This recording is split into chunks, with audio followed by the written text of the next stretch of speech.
कहानी के शुरू में हम देखते हैं जैक को, जो अपनी माँ की कब्र पर आया हुआ था। जैक ने हाल ही में शहर की सबसे बड़ी यूनिवर्सिटी में एडमिशन के लिए अप्लाई किया होता है। इसी के साथ हम यूनिवर्सिटी की चांसलर वेरा को देखते हैं, जो यूनिवर्सिटी की एक दूसरे सीनियर के साथ बहस कर रही होती है। वेरा ने यहाँ पर जैक को यूनिवर्सिटी के लिए चुन लिया था, जबकि वो सीनियर उसे रोकने की कोशिश कर रही होती है। अब वो सीनियर जैक के नाम का एक नीला फूल तोड़कर फेंक देती है। इसी के साथ जब जैक यूनिवर्सिटी से आया खत पढ़ता है, जो उसकी एप्लीकेशन का जवाब था, तो उसे रिजेक्ट कर दिया गया था। लेकिन हैरत वाली बात तभी हम देखते हैं कि वेरा जैक के नाम का वो नीला फूल लेकर उस पर जादू करती है, जिससे वो दोबारा ठीक हो जाता है। और इसी के साथ जैक के खत के रिजेक्शन वाले अल्फाज बदलने लगते हैं और अब वो यूनिवर्सिटी के लिए चुन लिया गया था, जिससे वो काफी खुश हो गया था, क्योंकि उसकी माँ का सपना था कि जैक उस यूनिवर्सिटी में जाए। अगले सीन में जैक यूनिवर्सिटी जाने की तैयारी कर रहा होता है, जहाँ तभी उसके नाना जी आते हैं। वो जैक की यूनिवर्सिटी जाने पर बहुत खुश थे। जाने से पहले जैक एक फोटो देखता है जो एक मेल चांसलर की थी, और यहाँ हमें पता चलता है कि वो असल में जैक के डैड थे। मगर जैक के डैड और नाना जी एक दूसरे को पसंद नहीं करते थे। जैक जब यूनिवर्सिटी पहुँचता है तो हॉस्टल इंचार्ज उसे उसके रूम तक लेकर जाता है और हॉस्टल के असूल बताने लगा। रूम में जैक अपने रूममेट से मिलता है,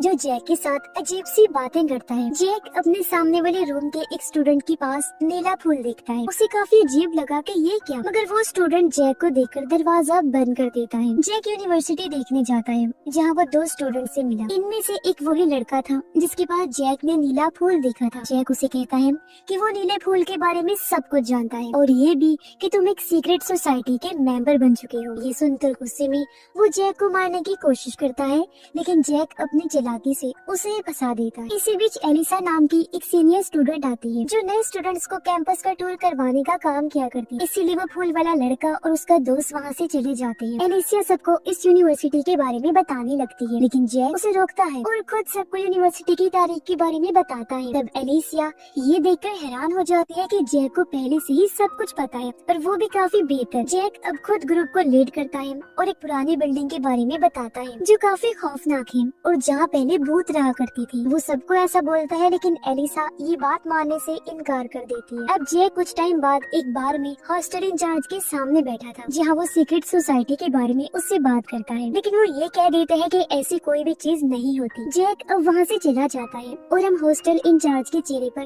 परेशानी साफ देख पाते हैं। अगले दिन फूल वाला लड़का जॉगिंग कर रहा होता है, जहाँ कोई उस पर बुरी तरह हमला करके उसे मार डालता है। अब वेरा डिटेक्टिव के साथ जैक के पास आई, जहाँ डिटेक्टिव जैक से उस लड़के के बारे में कुछ पूछताछ करते हैं, क्योंकि उसका झगड़ा अभी भी हुआ था उस फूल वाले लड़की के साथ। पूछताछ के बाद डिटेक्टिव चले जाते हैं और अब वेरा जैक को समझाती है कि वो वहाँ पर कोई भी उल्टी सीधी हरकत ना करे, क्योंकि ये उसके लिए अच्छा नहीं होगा। हम यहाँ महसूस कर पाते हैं कि वेरा जैक के बारे में कहीं न कहीं पहले से ही जानती थी। वेरा के जाने के बाद जैक को रूम में एक नोट मिलता है, जो कि नीले फूल के साथ में था, और वो जंगल जाता है जहाँ कुछ स्टूडेंट्स थे।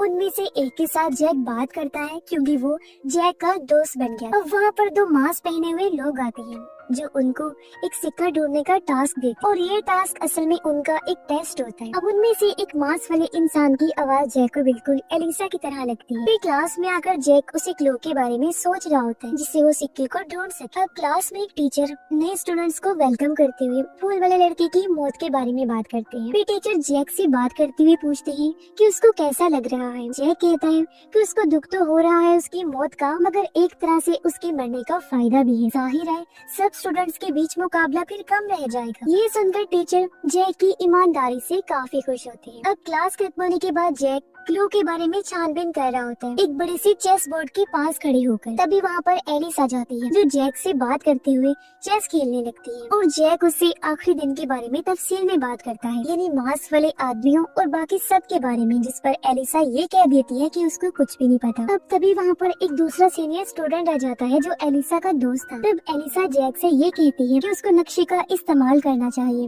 ये दरअसल एक हिंट होता है, और जैक नक्शे की मदद से एक लोकेशन पर पहुँच जाता है। वहाँ पर पहले से ही एक स्टूडेंट मौजूद था। ये जैक का दोस्त था, जो जख्मी हो गया था। जैक उस लोकेशन पर एक कैबिन के अंदर जाता है, जहाँ एक पिंजरे में एक जानवर बंद था, और उसी जानवर के पिंजरे में वो सिक्का था। जैक उस सिक्के को निकाल लेता है। इसके बाद वो और उसका दोस्त मास्क पहने हुए लोगों के सामने थे। अब जैक का दोस्त यहाँ लड़ने लगा, क्योंकि सिक्का उसने पहले देखा था, लेकिन मास्क पहने हुए लोग उस पर किसी तरह का पाउडर डाल देते हैं, जिससे वो बेहोश हो गया और अचानक सब वहाँ से गायब हो जाते हैं। अब जैक यूनिवर्सिटी में एलिसा से मिलता है, जिससे वो इसके बारे में बात करता है, पर एलिसा उसको मना कर देती है कि वो कुछ नहीं जानती। अब हम जैक के उसी दोस्त को भी देख पाते हैं जो कि सब कुछ भूल गया था कि उसको चोट कैसी लगी और वो यहाँ पर कैसे आया, यानी कि उस पर मेमोरी याददाश्त मिटाने वाला पाउडर डाला गया था। अब जैक अपने दोस्त के साथ कैंपस में घूम रहा होता है, जहाँ तभी उसे एक नई स्टूडेंट जख्मी हालत में मिलती, जिसकी मौके पर ही मौत हो गई। जैक इस चीज से थोड़ा परेशान होने लगता है और वो टीचर का पीछा करते हुए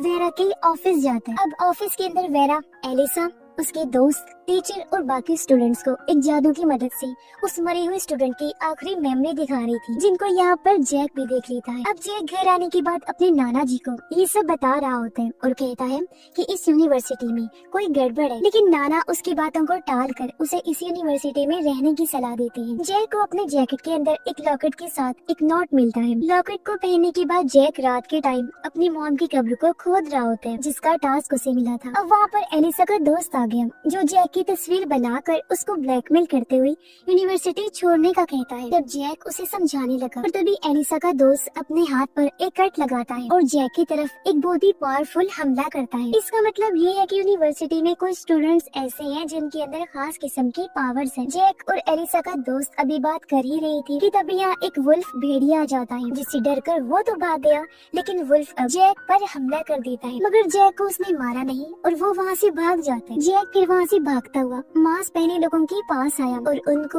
उस वुल्फ के बारे में बताता है। जैक ने अपना टेस्ट यहाँ पर फेल कर दिया था और वो मास्क पहने हुए लोगों से बहस भी करता है, जिस वजह से उसको टेस्ट से हटा दिया जाता है। और तभी एक मास्क पहना इंसान जैक को बेहोश कर देता है। उसने जब अपना मास्क हटाया तो पता चला कि ये और कोई नहीं बल्कि एलिसा ही। होश आने पर जैक खुद को यूनिवर्सिटी के बाहर बंधा हुआ पाता है और उसे अपना नीला फूल नीचे पड़ा हुआ मिलता है। इसका मतलब कि अब वो द ऑर्डर में शामिल नहीं हो सकता, यानी कि जो सोसाइटी थी उसका नाम द ऑर्डर था। जैक अब यूनिवर्सिटी में एलिसा से मिलता है और उसे कहता है कि वो दूसरा चांस चाहता है। इस पर एलिसा उसे मना कर देती है और कहती है कि वो सबके सामने द ऑर्डर के बारे में बात ना करे। वो ये भी बताती है कि द ऑर्डर बाहर के लोगों को नहीं लेती और ये ऑर्डर बहुत ही ज्यादा खतरनाक और पावरफुल है। जैक घर पर अपने नाना जी के साथ उस वुल्फ के बारे में बात करता है और कहता है कि ये वुल्फ नए स्टूडेंट्स को ही अपना टारगेट कर रहा है। नाना इसके बारे में पता लगवाकर जैक को बताते हैं कि ये वुल्फ वेयरवुल्फ है, यानी आधा इंसान और आधा भेड़िया, और ये वेयरवुल्फ कुछ वक्त के बाद आकर इन लोगों का शिकार करते हैं। जैक के नाना उसे समझाते हैं कि उसको यूनिवर्सिटी में रुकना चाहिए, क्योंकि नाना को जैक के डैड से बदला लेना था, जिनका नाम एडवर्ड था। इसलिए नाना और जैक का हमेशा प्लान था कि वो द ऑर्डर में शामिल हो सके। जैक घर से कुछ सामान लेकर वेयरवुल्फ को ढूंढने के लिए निकलता है और वो यूनिवर्सिटी पहुंच गया, जहाँ उसका दोस्त उसे अपना ख्याल रखने का कहता है। इतना बोलकर उसका दोस्त चला गया। अगले सीन में हम एलिसा को देखते हैं, जो वेरा से मिलने आई होती है। वो वेरा को वुल्फ के बारे में बताती है। जब जैक यूनिवर्सिटी के कैंपस में घूम रहा था तो उसे लोगों की जोरदार आवाज सुनाई देती है। जब वो वहाँ देखने गया तो अपने दोस्त की लाश को पेड़ पर देखता है। उसकी मौत का जैक को बहुत दुख होता है और वो क्लास में भी उसके बारे में ही सोच रहा था। जैक इस वेयरवुल्फ के बारे में हॉस्टल इंचार्ज से बात करता है और दोनों मिलकर एक नई स्टूडेंट का पीछा करते हैं, क्योंकि वो अगला टारगेट हो सकती थी। यहाँ पर हम हॉस्टल इंचार्ज को फिर से गहरी सोच में देखते हैं। नए स्टूडेंट का पीछा करते वक्त जैक को एलिसा मिलती है, जो खुद से इन मौतों की जांच कर रही। जैक अब एलिसा के साथ उस स्टूडेंट के पीछे जाता है। रात को जब वो स्टूडेंट घर जा रही थी तो एक मिट्टी से भरा हुआ क्रिएचर उस पर हमला कर देता है। अब किसी तरह जैक ने उसे तो बचा लिया, लेकिन वो क्रिएचर जैक और एलिसा पर अटैक कर देता है। अब एक औरत उस क्रिएचर को बुलाती है तो वो वहाँ से भाग जाता है। अगले दिन एलिसा जैक को इन क्रिएचर्स के बारे में बताती है कि इन क्रिएचर्स को क्ले और मेटल से बनाया जाता है। इनको बनाने वाला इनको कंट्रोल कर सकता है और क्रिएचर अपने मास्टर के कहने पर कुछ भी कर सकता है। अब जैक अपने रूम में गया, जहाँ उसको रूममेट पर थोड़ा शक होता है, क्योंकि वो हमेशा ही अजीब बातें किया करता था। जैक को रूममेट के बेड और टेबल से क्ले मिलती है और तभी वहाँ रूममेट भी आ गया, यानी कि रूममेट यहाँ एक क्रिएचर ही था और वो जैक को मारने की कोशिश करता है। अब जैक उसके माथे से उसके मास्टर का नाम मिटा देता है और वो रूममेट यानी कि क्रिएचर वही मारा जाता है। और वेरा के ऑफिस में द ऑर्डर का इवेंट चल रहा था, जहाँ पर नीले फूल वाले लड़के के दोस्त को द ऑर्डर में शामिल किया जा रहा था, क्योंकि ये लड़का दूसरे चांसलर का बेटा था, इसलिए वो चांसलर हमेशा से उसको द ऑर्डर में शामिल करना चाहती थी। अब जैक उस इवेंट में आकर क्रिएचर का सर वहाँ पर फेंक देता है। क्रिएचर के सर से द ऑर्डर की हेड को इस चांसलर के बारे में पता चल जाता है कि उसने ही इस क्रिएचर को बनाया था ताकि वो नए स्टूडेंट को मार दे और उसके बेटे को द ऑर्डर में जगह मिल सके। यानी कि यहाँ पर जितने भी नए बच्चों पर हमले हो रहे थे उसकी वजह चांसलर थी, ताकि उसका बेटा द ऑर्डर में शामिल हो जाए। अब उन दोनों माँ बेटे को सजा के लिए भेज दिया जाता है और अब द ऑर्डर का जो हेड था वो जैक से द ऑर्डर में शामिल होने के लिए पूछता है, जिस पर जाहिर है जैक हाँ कर देते हैं, क्योंकि उसके नाना जी का और उसका भी यही मकसद था। अब सभी लोग अपना मास्क हटाते हैं और हम ये देखते हैं कि द ऑर्डर का हेड और कोई नहीं बल्कि जैक के डैड हैं, यानी कि एडवर्ड। और उनको पता नहीं है कि जैक उनका ही बेटा है। अब जैक इस बारे में नाना को बताता है, जिस पर वो बहुत ही ज्यादा खुश हो जाता है और बोलता है कि अब वो उससे बदला ले सकेंगे, क्योंकि उसकी वजह से जैक की मॉम ने अपनी जान ली। दूसरी तरफ जैक के डैड एडवर्ड अपने ही दोस्त यानी उस चांसलर को मारने का हुक्म दे देते हैं, वो भी उसी के क्रिएचर को। उधर जैक उस वेयरवुल्फ का पीछा करते हुए एक घर के अंदर पहुंच गया, जहाँ वो वेयरवुल्फ उस पर अटैक करता है। अब बचने के लिए जैक एक रूम के अंदर छुप गया, जहाँ एक बॉक्स के अंदर से एक वेयरवुल्फ की स्किन जैक पर चिपक जाती है। इसके बाद सीन शिफ्ट होता है और हम हॉस्टल इंचार्ज और उसके दो साथियों को देखते हैं जो जैक के पास आए थे। वो लोग जैक को बता रहे होते हैं कि जैक अब एक वेयरवुल्फ बन चुका है, क्योंकि उस पर वेयरवुल्फ की स्किन जो चिपक गई। वो लोग जैक को ये भी बताते हैं कि वो एक ग्रुप के नाइट्स हैं और जैक पर जिस वेयरवुल्फ ने हमला किया था वो सबसे बड़ा वेयरवुल्फ था। अब जैक को इन सब चीजों के बारे में कुछ समझ नहीं आता और वो वहाँ से चला जाता है। यानी कि यहाँ पर हॉस्टल इंचार्ज को शुरू से ही द ऑर्डर के बारे में सब कुछ पता था। यहाँ हम जान पाते हैं कि नाइट्स और द ऑर्डर्स हमेशा से एक दूसरे के खिलाफ थे और नाइट्स का काम ऑर्डर की तरफ से होने वाले किसी भी तरह के जादू को रोकना था। मतलब दो ग्रुप्स हैं जो एक दूसरे के दुश्मन हैं, नाइट्स और द ऑर्डर। अगले सीन में हम देखते हैं कि एडवर्ड वेरा से बात कर रहा होता है। वो सबसे पहले एक मैजिक स्पेल यानी जादुई अल्फाज जैसे कि मंत्र वगैरह की बात करता है, जिसमें लोगों की याददाश्त पूरी तरह से मिटा दी जाती है। वो वेरा से पूछता है कि जैक की मेमोरी क्यों नहीं मिटी थी, जिस पर वेरा बोलती है कि एलिसा ने स्पेल ठीक से नहीं बोली थी, यानी कि टेस्ट में फेल होने के बाद उसकी मेमोरी मिट जानी चाहिए थी, लेकिन ऐसा नहीं हुआ। अब हम जैक और एलिसा को टेम्पल मंदिर में देखते हैं। ये टेम्पल यूनिवर्सिटी के पास वाली बिल्डिंग के अंदर था, जो कि द ऑर्डर की बेस है। एलिसा उसे बताती है कि वो जैक को ऑर्डर में शामिल होने के बाद मैजिक जादू सिखाएगी, जिससे जैक बहुत ज्यादा खुश हो जाता है क्योंकि वो एलिसा को पसंद करता था। अब जैक टेम्पल से यूनिवर्सिटी जाता है, जहाँ पर वो प्रोफेसर से मिला, जिन्होंने जैक को एक ऐसे पूरा करने के लिए कहा था जो जैक ने नहीं किया था। ये प्रोफेसर जैक के फेवरेट थे। वो जैक को अक्सर नसीहत भी करते, जिनको जैक मानता भी था। यहाँ जैक की मुलाकात एक फीमेल टीचर से भी होती है। तभी उसके पास एलिसा का मैसेज आया, जो उसको टेम्पल में होने वाली पार्टी में बुलाती है। जैक पार्टी में जाता है, जहाँ एलिसा के दोनों दोस्त बारटेंडर का काम कर रहे थे। तभी यहाँ पार्टी में एडवर्ड भी आता है, जो जादू की एक ट्रिक करके दिखाता है। मगर इस मैजिक के बीच जैक को अजीब सी आवाज सुनाई दी और उसमें ट्रांसफॉर्मेशन हो जाती है। जैक वहाँ से भाग गया और अपने रूम में जाके अपने अंदर होने वाले ट्रांसफॉर्मेशन को समझने की कोशिश करता है, जो दरअसल वेयरवुल्फ की थी, यानी वो वुल्फ बन रहा था। रूम में हॉस्टल इंचार्ज, जिसका नाम रैंडल था, जैक को कहता है कि उसे जल्दी नाइट बनना होगा। इस पर जैक कहता है कि सब चीजों को कबूल करने के लिए अभी मुझे टाइम चाहिए। अब यहाँ पर नाइट बनने का मकसद है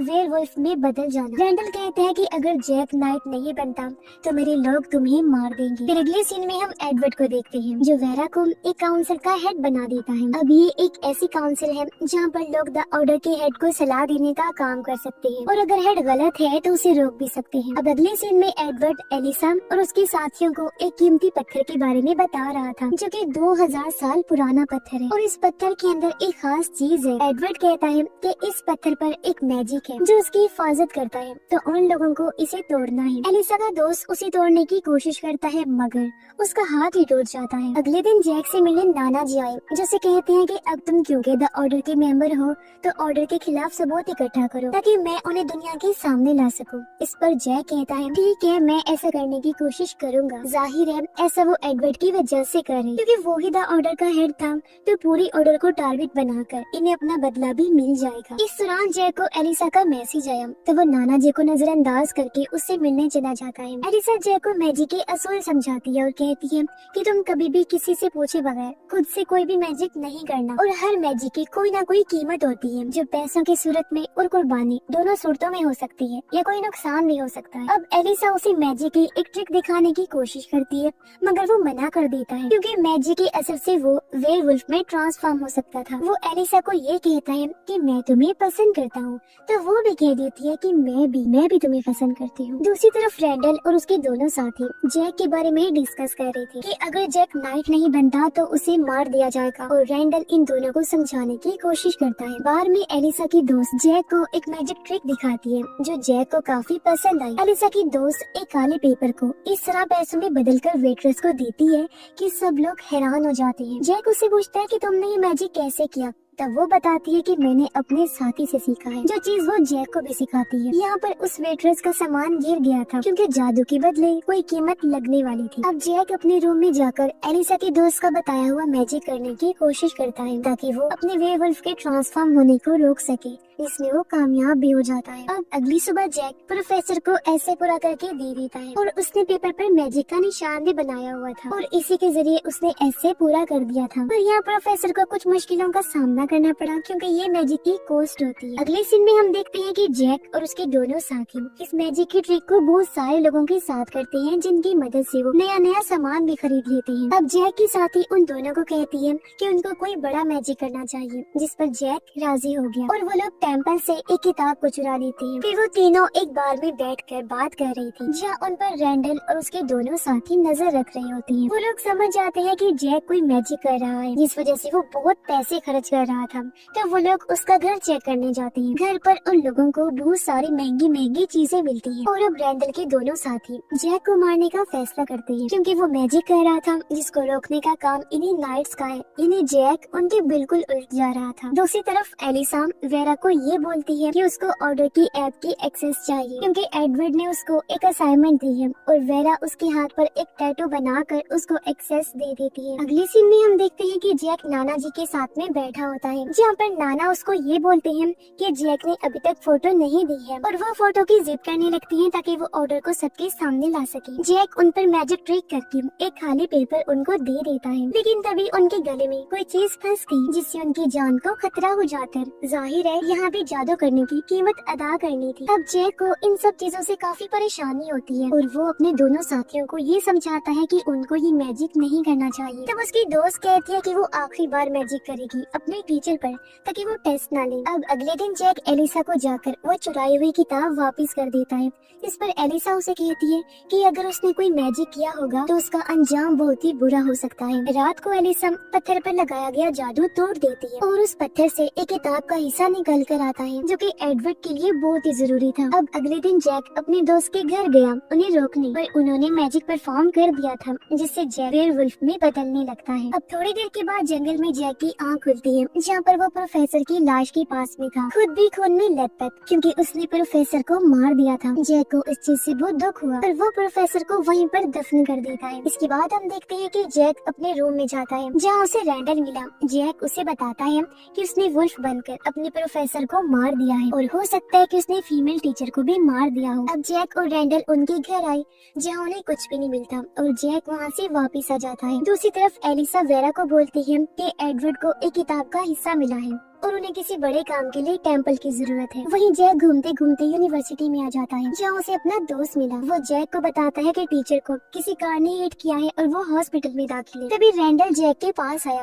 और दोनों एक जगह पर आ जाते हैं। अब वहाँ रैंडल के दोनों साथी जैक को मारने की बात करते हैं, लेकिन रैंडल ये बताता है कि जैक ने वुल्फ बनकर जान ली है, जिस पर दोनों खामोश हो गए। अब रैंडल यहाँ पर जैक को एक रूम के अंदर बंद कर देता है ताकि वो अपने साथियों के साथ जैक के बारे में बात कर सके। उधर एलिसा एडवर्ड के पास टेम्पल में आई, जहाँ पर एडवर्ड उसे एक और मिले हुए किताब के हिस्से के बारे में बताता है। वो बोलता है कि ये किताब दुनिया की सबसे पावरफुल जादुई किताब है। बहुत वक्त पहले जादूगरों ने इस किताब के टुकड़े कर दिए थे ताकि इसका गलत इस्तेमाल ना हो पाए। एडवर्ड एलिसा को एक लाश दिखाता है जिसमें ही इस किताब का वो हिस्सा है जो उसे मिला था और एलिसा को अब लाश के अंदर से वो हिस्सा बाहर निकालना था। यहाँ पर रैंडल अपने दोनों साथियों को ये समझा देता है कि जैक को वुल्फ्स के लीडर ने किसी मकसद के लिए चुना है और उन्हें उन्हें जैक को एक चांस देना चाहिए, जिस पर उसके साथी राजी हो जाते हैं और वो लोग जैक के पास गए, जहाँ वो किताब में नाइट्स के बारे में पढ़ रहा होता है और उसे नाइट्स के बारे में थोड़ी और जानकारी मिलती है। उसे रैंडल और उसके साथियों के अंदर जो वुल्फ्स थे उनके बारे में पता चला, साथ ही एक और नाइट वुल्फ भी जिसका नाम मिडनाइट है। जैक उनसे कहता है कि तुम लोग बुरे मैजिक को खत्म करना चाहते हो और जैक एडवर्ड को, इसीलिए उन्हें साथ में काम कर लेना चाहिए, जिस पर सभी लोग राजी हो जाते हैं। अब एक एक करके सब लोग जैक को ट्रेनिंग देने लगते हैं कि किस तरह वो वुल्फ में ट्रांसफॉर्म होने पर कंट्रोल कर सकता है। अब वहीं पर एडवर्ड एलिसा को उस लाश के अंदर भेजने का फैसला करता है जो एक जादूगर की थी। वो एलिसा को उसके सपनों में भेजता है। खुद को और एलिसा को उसने एक रस्सी से बांध लिया था ताकि एलिसा अंदर भटक न जाए। एलिसा यहाँ पर बार बार सपनों में जाकर कोशिश तो करती है, लेकिन भूत उसे बार बार डरा देता है, जिससे वो किताब का हिस्सा नहीं ढूंढ पाती। लेकिन आखिरकार काफी कोशिशों के बाद में एलिसा बुक के हिस्से की लोकेशन को ढूंढ लेती है और एडवर्ड उससे ये बोलता है कि आगे का काम वो दूसरे दिन करेंगे। यहाँ पर जैक को सब लोग ट्रेनिंग दे रहे थे और अपनी कहानी बता रहे थे कि वो वुल्फ कैसे बने। अभी तक यहाँ पर जैक अपने ट्रांसफॉर्मेशन के बारे में कुछ भी सीख नहीं पाया था और रैंडल उसे ये बोलता है कि उसे आखिरी टाइम के बारे में सोचना चाहिए जब उसने फीमेल टीचर को बचाया था। अब जैक उसके बारे में सोचने लगता है और आखिरकार ट्रांसफॉर्म हो जाता है। अब भेड़िया बनने के बाद में उसे उस दिन की मेमोरी याद आ जाती है, जहाँ पर वो ये देखता है कि वो भेड़िया बनने वाला था क्योंकि प्रोफेसर एक मैजिक के कंट्रोल में आकर फीमेल टीचर को मारने वाले थे, जहाँ जैक ने उनको बचाया था। और अब जैक की बात उन तीनों को बताकर वहाँ से चला जाता है। अब यहाँ पर हुआ क्या, तो आपको याद होगा कि जैक के दोस्त ने मैजिक किया था ताकि टीचर टेस्ट ना ले सके, और हम जान पाते हैं कि हर मैजिक की एक कॉस्ट होती है। तो यहाँ पर प्रोफेसर टीचर को मारने वाला था और क्योंकि वहाँ पर मैजिक हुआ था जिससे जैक वुल्फ में ट्रांसफॉर्म हो गया था, तो उसने यहाँ पर प्रोफेसर को मारा और टीचर की जान बचाई। फिर अब ये लोग बात भी करते हैं कि जैक द ऑर्डर का मेंबर है तो वो नाइट नहीं कहला सकता। तब इस पर रैंडल ये बोलता है कि शायद से हेड वुल्फ ने जैक को इसीलिए चुना होगा क्योंकि वो ऑर्डर में भी जा सकता है। अगले दिन यूनिवर्सिटी में जैक एलिसा से मिलता है और मैजिक के बारे में पूछने लगा कि अगर मैजिक की डायरेक्शन यानी उसका रुख बदल दिया जाए तो क्या वो धीरे धीरे खत्म हो सकता है। तब एलिसा कहती है कि हाँ ऐसा हो सकता है। अब जैक घर आकर ये बातें रैंडल और उसके साथियों को बताता है, कहने लगा कि उन्हें किसी को मारना नहीं चाहिए और बार बार मैजिक डायरेक्शन को बदल देना चाहिए। सब लोग इस बात पर राजी हो जाते हैं। यूनिवर्सिटी में जैक ये पता करने की कोशिश करता है कि उसके साथियों ने और किस पर मैजिक किया है। जैक उनको ट्रिक करके ये पता लगा लेता है कि इस बार भी मैजिक टीचर पर ही हुआ है। इसीलिए अब जैक, रैंडल और उसके साथी टीचर के घर पर नजर रखने लगे, जहाँ वो लोग हमला करने आने वाले लोगों को एक एक करके रोक लेते हैं और बिना किसी को मारे मैजिक को खत्म कर देते हैं। दूसरी तरफ एलिसा एडवर्ड के साथ फिर से उसी लाश के अंदर जाती है और वो आखिरकार बुक के हिस्से के पास पहुंच गई और उसको ले भी लेती है, लेकिन तभी वो लाश जिंदा होकर एडवर्ड पर अटैक कर देती है, जिससे एलिसा की रस्सी टूट गई और वो वापस आने लगती है। अब एडवर्ड उस लाश को जादू से जला देता है और एलिसा को बाहर निकाल लेता है, जहाँ पर उनके पास उस जादुई किताब का ये हिस्सा भी फाइनली आ चुका था। अगले दिन जैक वेरा के पास गया, वो उसे बता देता है कि उसकी गलती की वजह से प्रोफेसर की मौत हुई है, पर वेरा उसे माफ कर देती है। अब जैक यहाँ पर प्रोफेसर को ठीक से दफन कर रहा था, जहाँ पर रैंडल और उसके साथी ये बोलते हैं कि वो जैक के पार्टनर बनेंगे। तब जैक भी ये कहता है कि अब वो नाइट बनना कबूल कर चुका है। अब अगले सीन में हम देखते हैं कि चारों नाइट्स घर पर बैठे हुए थे। यहाँ पर जैक एक्साइटेड था कि वो कब वेयरवुल्फ बनकर बाहर जाए, लेकिन वो लोग उसे रोक लेते हैं ये कहकर कि छोटे जादू के लिए नहीं जाया जाता। तभी रैंडल कहता है कि उन्हें जाकर घूम कर आना चाहिए और वो लोग एक कार के पास पहुँच जाते हैं। कार के अंदर एक लड़की पर मैजिक हुआ था, जहाँ वो एक लड़के को खा रही थी और वो लोग उस लड़की को मार देते हैं। उधर एडवर्ड टेम्पल में सबके साथ मीटिंग कर रहा था, जहाँ वो ऑर्डर के सब मेंबर से ये बोलता है कि उसने जादुई किताब का आधा हिस्सा ढूंढ लिया है और वो पूरी बुक ढूंढ कर कम्प्लीट कर लेगा, जिससे वो लोग बहुत ही ज्यादा पावरफुल हो जाएंगे। अब वेरा काउंसिल हेड थी, तो वो एडवर्ड को ये समझाती है कि इस किताब को जोड़ना गलत हो सकता है, जहाँ एक मेंबर जो डॉक्टर था वो वेरा को चुप करवा देता है। तभी द ऑर्डर की एक पुरानी मेंबर रिने वहाँ मीटिंग में आती है, जिसे ऑर्डर से बाहर निकाल दिया गया था। उसे देख डॉक्टर उसे बाहर जाने का कहता है, तब रिने उसे मारने लगती है, लेकिन एडवर्ड उसको रोक लेता है। वहीं दूसरी तरफ जैक और रैंडल की साथी की बहस हो जाती है, क्योंकि उसने एक लड़की को मार दिया था, जिस पर जैक गुस्सा हो जाता है।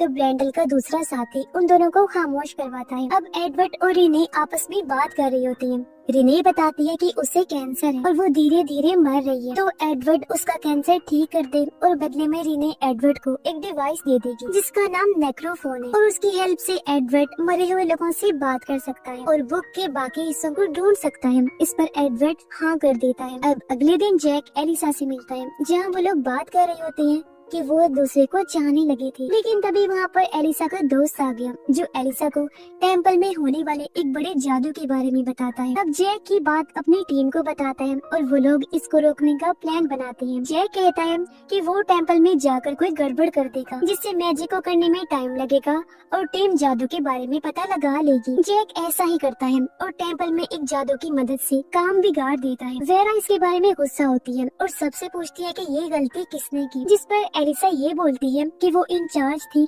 तो उसकी गलती मानी जाएगी और वेरा उसको मैजिक होने तक टेम्पल से रोक देती है। इसके बाद एलिसा जब बार में बैठी हुई थी तो यहाँ पर जैक उसके पास आया और उसे तसल्ली देता है। जैक कहता है कि एलिसा की कोई भी गलती नहीं है और ऑर्डर का तरीका काफी गलत है। इस पर एलिसा कहती है कि ऑर्डर सही काम कर रहा है और वो एडवर्ड की फैन भी है और उसका सपना है कि वो भी उसके जैसे ही बने। दूसरे दिन जैक एडवर्ड के घर जाता है, दोनों बात करते हैं और जैक उसे कहता है कि उसने गलती से काम बिगाड़ दिया था और एलिसा की कोई गलती नहीं थी। इस पर एडवर्ड जैक को ये समझाता है कि वो जो लोग करते हैं वो दुनिया को बेहतर बनाने के लिए करते हैं। जैक यहाँ पर एडवर्ड को मारने की कोशिश करता है लेकिन वो ऐसा नहीं कर पाता और वापिस आ जाता है। अब नाइट्स के घर पर रैंडल के दोनों साथी आपस में बात कर रहे होते हैं जहाँ पर उसकी फीमेल साथी अभी भी नहीं चाहती थी कि जैक टीम में रहे और उसकी अपने साथी से यहाँ पर बहस हो जाती है जिस वजह से रैंडल की दोस्त वहाँ से बाहर आ गई। दूसरी तरफ जैक को लेने एलिसा का दोस्त आता है और वो दोनों एक जगह पर आते हैं जहाँ उनको कुछ लोग मिलते हैं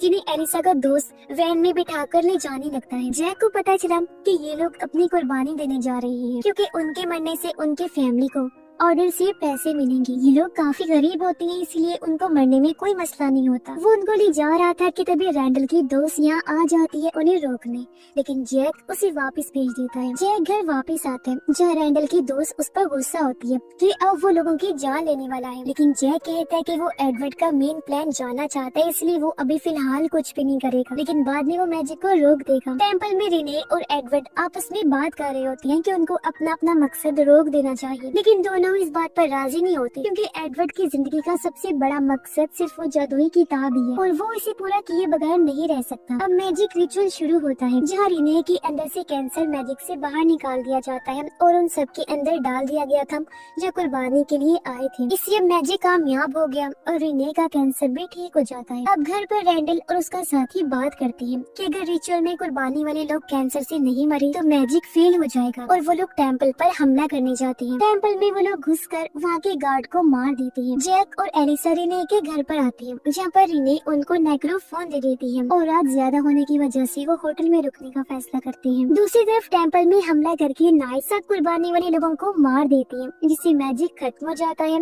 और रिने का कैंसर उसके पास वापस लौट आते हैं जिससे उसकी मौत हो गई थी। तो यहाँ पर इस मैजिक की भी एक कॉस्ट होती है। इसके बाद हम देखते हैं रिने की जुड़वा बहन को। वो रिने को मरा हुआ पाती है जिस वजह से वो काफी गुस्से में आ गई और वो रिने की लाश को काट कर उससे नेक्रोफोन के जरिए बात करती है। होटल रूम के अंदर जैक और एलिसा एक साथ थे जहाँ पर एलिसा वॉशरूम जाती है और जैक नेक्रोफोन को चेक करने लगता है। एलिसा उसे मना करती है और ये बताती है कि नेक्रोफोन से मरे हुए इंसान से राब्ता किया जा सकता है, बात की जा सकती है। अब जैक को रिने की बहन का फोन आया। वो कहती है जैक नेक्रोफोन को वापस कर दे। एलिसा कहती है कि नहीं, वो नेक्रोफोन को वापस नहीं करेंगी और वहाँ से भागकर टेम्पल पहुँच जाएंगे। वही टेम्पल में एलिसा के दोनों दोस्त होते हैं जहाँ पर वो सबको मरा हुआ पाते हैं। तभी कहते हैं कि यूनिवर्सिटी के अंदर कोई वुल्फ है जिसने सबको मारा है और उन्हें उस वुल्फ को ढूंढना होगा। अब सुबह होने पर एलिसा और जैक होटल से भागने लगे जहाँ पर रिने की जुड़वा बहन होटल के स्टाफ को कंट्रोल करके जैक और एलिसा को डराती है, लेकिन वो दोनों वहाँ से भाग जाते हैं। यूनिवर्सिटी में एलिसा का दोस्त अपने दो साथियों को एक ड्रिंक देते हैं जिससे वो लोग किसी भी वेयरवुल्फ को देख सकते हैं उसके इंसानी रूप में। अब एलिसा के एक दोस्त यूनिवर्सिटी में जब घूम रही थी तो उसे एक वेयरवुल्फ दिखाई देता है और वो इसके बारे में अपने दोस्त को बताती है। ये लोग मिलकर क्लासरूम में जाते हैं जहाँ रैंडल का साथी क्लास ले रहा था।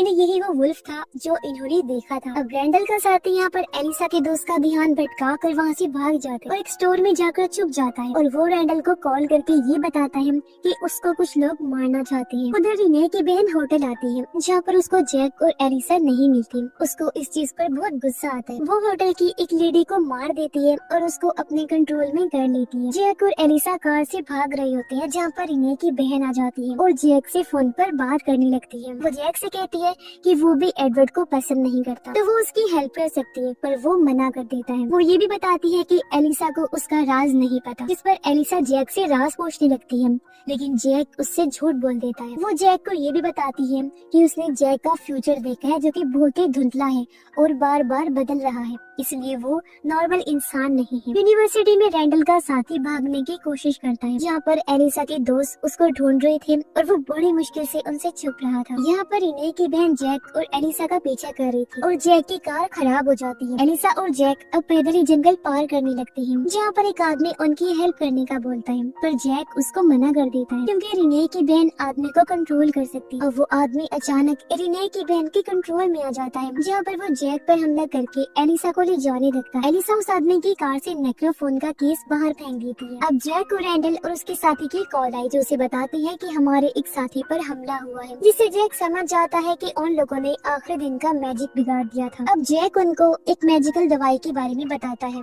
जिससे रैंडल के साथी का जख्म ठीक हो सकता था। रैंडल का साथी कॉलेज में एक वेयरवुल्फ की कॉस्ट्यूम लेता है और उससे बचकर भाग निकलता है। घर आने पर रैंडल और उसके साथी उसके जख्म पर वही दवाई लगाते हैं जो जैक ने बताई और इससे रैंडल का साथी पूरी तरह ठीक हो जाता है। वहीं दूसरी तरफ जंगल में जैक को एलिसा का फेंका हुआ केस मिल जाता है और वो इसको लेकर आगे बढ़ता है जहाँ पर उसको रिने की बहन मिलती है जिसने एलिसा को पकड़ा हुआ था। वो जैक से नेक्रोफोन का केस वापस लेती है और अपनी मरी हुई बहन को कांटेक्ट करती है। उसकी बहन उसको ये बताती है कि जैक का मैजिक पावरफुल है क्योंकि वो एक वेयरवुल्फ है और ये बात सुनकर एलिसा काफी हैरान रह जाती है। अब जैक यहाँ पर वेयरवुल्फ में बदलकर सब पर हमला कर देता है और उसमें रिने की बहन भी जख्मी हो जाती है। जैक एलिसा को बचा लेता है लेकिन एलिसा को पता चल गया कि वो वेयरवुल्फ है और वो बेहोश हो जाती है क्योंकि उसने एक भेड़िए से प्यार किया था और उसके साथ टाइम गुजारा था। जैक एलिसा और नेक्रोफोन को लेकर वहाँ से चला जाता है। अब कॉलेज में एलिसा का दोस्त रैंडल की साथी को ढूंढ रहा होता है और वो अकेले आगे निकल जाता है। उसे जंगल में एक लड़की का लॉकर मिला जिसको खोलने के बाद एक वुल्फ की स्किन उस पर भी चिपक जाती है। उसके दोनों साथी उसे जंगल में ढूंढने लगते हैं जहाँ इन्हें उसका जादुई चाकू मिल जाता है और तभी एक वेयरवुल्फ उन पर हमला कर देता है।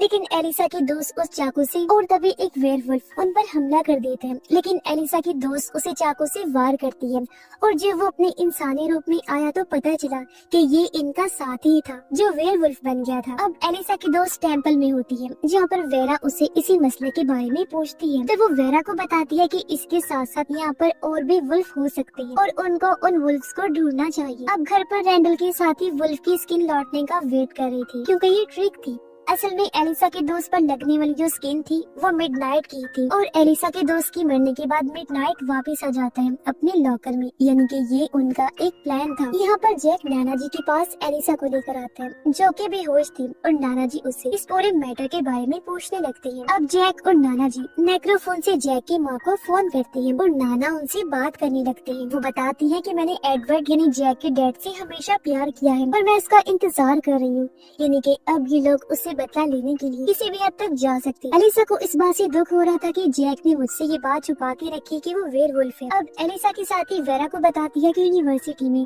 और भी वेयरवुल्फ्स हैं। वेरा कहती है कि तुम उनके बारे में पता लगवाओ। वो उसे मेटल का ग्लव देती है जिससे लोग सच बोलेंगे और उन्हें वेयरवुल्फ के बारे में पता चल जाएगा। वेरा एडवर्ड को एक ड्रिंक पिलाती है जिससे वो सच बोलेगा क्योंकि वेरा का मकसद सच जानने का था कि आखिर क्यों एडवर्ड किताब को जोड़ना चाहता है, जहाँ वो बताता है कि मेरे बेटे को एक बीमारी है, उसे ठीक करने और दुनिया भर की बीमारियों को ठीक करने के लिए मैं वो किताब जोड़ना चाहता हूँ। पर कहीं न कहीं वेरा को अभी भी उस पर शक हो रहा था क्योंकि वो सच में झूठ ही बोल रहा था। एडवर्ड एलिसा को अपने साथ ले गया क्योंकि वो उस किताब के साथ कॉन्ट्रैक्ट करना चाहता था उसके साथ जुड़ने के लिए। इसका भी आधा हिस्सा मिला था। वो अपना खून किताब पर गिराकर उसके साथ जुड़ने के लिए कॉन्ट्रैक्ट कर लेते हैं, जो अपना अंगूठा लगाकर एलिसा उसकी गवाह बन जाती है। ऐसा एडवर्ड ने इसलिए किया था क्योंकि इस कॉन्ट्रैक्ट के बाद किताब का बाकी हिस्सा खुद ब खुद इनके पास आ जाएगा। नाना जी जैक को ऑर्डर को छोड़ने का कहती है। तब यहाँ जैक उन्हें बता देता है कि मैं वेयरवुल्फ हूँ। इस बात से नाना खुश हो गए और उसे कहते हैं कि एडवर्ड यानी अपने बाप को मार दो। जैक कहता है कि मैं किसी की जान नहीं ले सकता। इस बात से दोनों की बहस हो गई और नाना वहाँ से चले जाते। जैक अब टेम्पल की दरवाजे पर आया जहाँ दूसरी तरफ वो किताब थी। वो जैक के हाथ पर कट लगा दी, लेकिन जब वो वापस जा रहा था तो अचानक उसकी तबीयत खराब होने लगती है। उसके जिस्म में हलचल हो रही थी। रैंडल उसे जल्दी से अपने घर ले आता है और जैक के जिस्म की हलचल काफी अजीब थी, क्योंकि उसके जिस्म में वुल्फ की स्किन का टुकड़ा जैक से लड़ रहा था जो उसके साथ चिपक गया था। ये देख सब लोग काफी परेशान हो जाते हैं। जैक उन्हें बताता है कि टेम्पल में उस बुक का बहुत बड़ा मैजिक होने वाला है, जो सुनकर सारे काफी परेशान हो जाते हैं, क्योंकि किताब बहुत खतरनाक है और उससे जुड़ने वाला इंसान खुद जादू बन जाता है और किसी भी तरह का जादू वो आसानी से कर सकता है। वेरा एलिसा से पूछती है कि आखिर उस किताब के साथ एडवर्ड क्या करने वाला है, और जब एलिसा ने ये बताया कि वो उसके साथ जुड़ना चाहता है तो वो काफी परेशान हो जाती है। उधर एडवर्ड एलिसा को कहता है कि किताब के बाकी हिस्से को आ जाना चाहिए। वो अभी तक नहीं आई, यानी कोई चीज उसे रोक रही है। उसे वेरा पर शक था, इसीलिए वो एलिसा को कहता है कि तुम उसे मार दो। तब एलिसा वहाँ से चली जाती है। वो जब वेरा से मिली तो एलिसा को बताती है कि एडवर्ड को किताब से जुड़ने के लिए अपने बेटे की कुर्बानी लगे जो वो करने में वाला है, यानी जादू के लिए वो किसी भी हद तक जा सकता है, अपने बेटे को भी नहीं बख्शेगा। ये सुनकर एलिसा काफी हैरान और परेशान हो गई थी, और क्योंकि वो एडवर्ड का सच जान गई थी इसलिए वेरा को वो नहीं मार। उधर वो लोग जैक को बचाने की कोशिश करते हैं। उसके अंदर से वेयरवुल्फ की स्किन को निकाल लेते हैं, जिससे उसकी मौत हो जाती है। अब इन्हें पता चलता है कि स्किन पर कुछ लिखा हुआ है, और इससे ज्यादा शॉकिंग बात कि यही स्किन किताब का आखिरी हिस्सा है। ये लोग उसे लॉक करने का सोचते हैं, पर किताब अपने बाकी हिस्सों तक खुद ही पहुंच जाती है, यानी किताब पूरी हो गई थी। अब जैक किसी की यादों में चला गया, और जब उसने किताब को पूरा देखा तो वो जाग जाता है। वो वापस असली दुनिया में जिंदा हो जाता है ताकि बाकियों को बचा सके। अब जैक को बिल्कुल ठीक करने के लिए रैंडल और उसके साथी उसे अपने सबसे बहादुर नाइट की स्किन दे देती है, यानी कि मिडनाइट की। अब एडवर्ड को रोकने के लिए एलिसा उस किताब को लेकर भाग जाती है, पर वो उसे मैजिक से गिरा देता है। जैक और उसके नाना भी यहाँ पर आ गए थे। नाना उसे शॉट करके मारने वाले थे, पर एडवर्ड उन्हें ब्लास्ट करके मार देता है। एडवर्ड वहाँ से चला गया और अब ये लोग उसके बेटे को बचाने का फैसला करते हैं, जिसे वो कुर्बान करने वाला था। ये लोग एक होकर काम करने का फैसला करते हैं। जैक वापिस आया। वो जादुई किताब लेकर एक रिचुअल करके फिर से एक क्रिएचर को जिंदा कर देता है, और क्योंकि इस बार इस क्रिएचर को जैक ने बनाया था तो वो उसके लिए काम करने वाला था। फिर जैक एलिसा के साथ एडवर्ड के पास आया। उसे बता देता है कि मैं तुम्हारा असली बेटा हूँ, और कुर्बान होने के लिए तैयार हो जाता है। जैक जब लेटा तो रिचुअल करते हुए स्पेल्स पढ़ते हुए एडवर्ड बार बार चाकू से उस पर वार करता है, लेकिन यहाँ उसे कुछ नहीं होता। और तभी साइड में से जैक निकल कर आया, क्योंकि सामने लेटा हुआ असली जैक नहीं था, बल्कि वो तो क्ले से बना हुआ क्रिएचर था जो जैक के रूप में था, जिसका मतलब था कि मैजिक ठीक से नहीं हुआ और एडवर्ड फेल हो गया था। और तभी यहाँ पर उनके बाकी साथी भी आ जाते हैं, और देखते ही देखते एडवर्ड उस किताब के अंदर चला जाता है। तब वेरा किताब को जलाकर हमेशा के लिए खत्म कर देती है, क्योंकि रिचुअल पूरा नहीं हुआ था तो किताब उसे अपने अंदर समाकर हमेशा के लिए ले गई। अब जैक और उसके सारे साथी मिलकर ये फैसला करते हैं कि हम ऑर्डर को अच्छा बना के रखेंगे और हमेशा लोगों की मदद करेंगे। और इसी के साथ ये सीजन इधर ही खत्म हो जाता है।